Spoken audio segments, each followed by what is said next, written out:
அழகனே ஞான அமுதனே என்றன் அப்பனே அம்பலத்தரசே குழகனே இன்பக் கொடியுளம் கழிக்கும் கொழுனனே சுத்த சன்மார்க்க கழகநீர் நின்ற கருணைமாநிதியே கடவுளே கடவுளே என நான் பழக நேர்ந்திட்டேன்.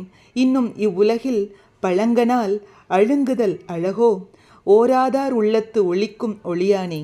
ஓம் நம சிவாய, ஓம் நம சிவாய, ஓம் நம சிவாய. சிவபெருமானை வழிபட உகந்த நாள் திங்கட்கிழமை.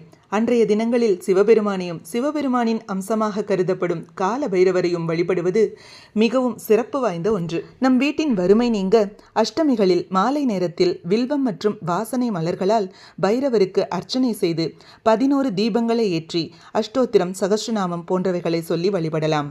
பைரவருக்கு மிளகு கலந்த அன்னம் மற்றும் வடையை நெய்வேத்தியமாக படைக்கலாம். காக்கும் கடவுளான கால பைரவரை அஷ்டமி திதியில் வழிபட்டு அவருடைய அருளை முழுமையாக பெறுவோம்.